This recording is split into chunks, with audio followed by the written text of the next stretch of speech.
हरियाणा विधानसभा निवडणुकीचे पडघम वाजत आहे। काँग्रेस जोरदार तयारी करत आहे। याच विषयावर बोलण्यासाठी माझ्यासोबत आहेत हरियाणाचे सहप्रभारी प्रफुल्ल गुर्दे। सर, आपलं स्वागत आहे न्यूज 18 मध्ये।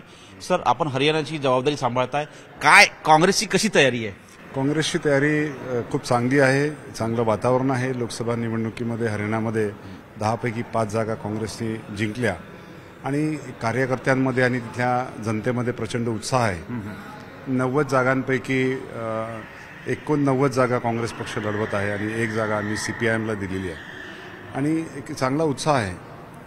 विनीश फोगाटसुद्धा काँग्रेसच्या उमेदवार झालेले आहे आणि एक चांगलं वातावरण या निवडणुकीच्या निमित्तानं आहे आणि आम्हाला अपेक्षा आहे की आम्ही संपूर्ण बहुमतामध्ये या राज्यामध्ये सरकार स्थापन करू। गेल्या 10 वर्षापासून जर बघितलं तर भारतीय जनता पक्षाचं सरकार आहे तिथे, त्याविरुद्ध एक वातावरण तयार झालं, त्याचा फायदा काँग्रेसला होतो असं वाटतंय तुम्हाला? भारतीय जनता पक्षाचं जे सरकारचा कार्यकाळ 10 वर्षाचा जो राहिला त्याच्या विरुद्ध प्रचंड असंतोष आहे। तो असंतोष स्थानिक नागरिकांमध्ये तर आहेतच, सोबत त्यांच्या आमदारांमध्ये पण आहे। त्यांच्या 2 उमेदवारांनी तिकीट नाकारलेले आहेत। भारतीय जनता पक्षाने त्यांना ऑफर केलेले तिकीट 2 उमेदवार नाकारतायत। यावरून लक्षात येते की त्यांना प्रचार करायला सुद्धा अडचण निर्माण झालेली आहे। त्यामुळे त्याचा सुद्धा फायदा आम्हाला या निवडणुकीच्या निमित्तानं होणार आहे। जर बघितलं तर शेतकऱ्यांचं आंदोलन, त्यानंतर क्रीडापटूंचं आंदोलन, खास करून विनेश फोगाट जर बघितलं, दिल्लीच्या जंतर मंतरवरती खेळाडूंचा जो अपमान होत होता, त्यांच्यावर अत्याचार होत होते, त्या संदर्भात आवाज बुलंद केला होता। त्या संदर्भात देखील काँग्रेसने विचार केलेला आहे?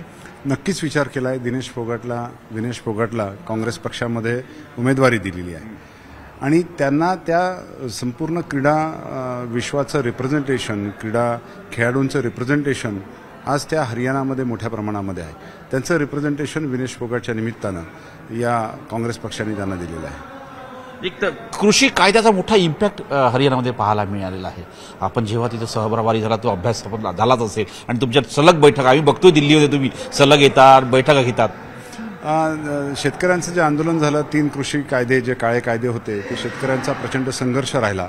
जवळजवळ वर्ष 1.5 वर्षापर्यंत त्यांनी संघर्ष केला आणि त्यावेळेस सरकारने ज्या पद्धतीची वागणूक शेतकऱ्यांना दिलेली होती, त्यांना दिल्लीमध्ये एंट्री बंद करून दिली होती, त्यांच्यावर पाण्याच्या फवाऱ्यांचा मारा, अश्रुधुराच्या नळकांड्या, त्यांचं रस्त्यावरती खिळे ठोकून त्यांचा रस्ता अडवण्याचा प्रयत्न केलेला आहे। हे शेतकरी विसरलेले नाही आहेत। त्यामुळे जनतेच्या रेट्यामुळे केंद्र सरकारला मागं वळावं लागलं आणि ते 3 कृषी कायदे रद्द करावे लागलेले आहे। आणि खास करून जर बघितलं तर खूप चर्चा होती की आम आदमी पक्ष आणि काँग्रेस एक दिलाने लढतील, चर्चा होती। त्या संदर्भात चर्चा सुद्धा वर्तमानपत्रात वाचायला मिळाल्या। काय कुठे फिसकलं? नाही, निश्चितपणानं आम आदमी पक्षासोबत आघाडी व्हावी हा हेतू काँग्रेस पक्षाचा होता। त्या संदर्भामध्ये बोलणी सुद्धा काही टप्प्यांमध्ये झाली। आम आदमी पक्षाच्या वतीनं त्यांचे जे खासदार आहेत राघव चड्ढा, ते बोलणीसाठी आलेले होते। आमचे प्रभारी बाबरिया साहेब हे सुद्धा त्या बोलणीमध्ये होते, मात्र त्या बोलणी काही यशस्वी होऊ शकली नाही। जागा वाटप फिसकटलं। 20 जागांची मागणी त्यांची होती।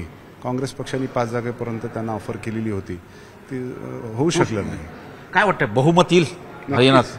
आमचा प्रयत्न आहे की 60+ जागा आम्ही निश्चितपणाने ह्या विधानसभा निवडणुकीमध्ये निवडून येतील। धन्यवाद। हे होते प्रफुल्ल गुर्दे, हरियाणाचे सहप्रभारी आहेत काँग्रेसचे।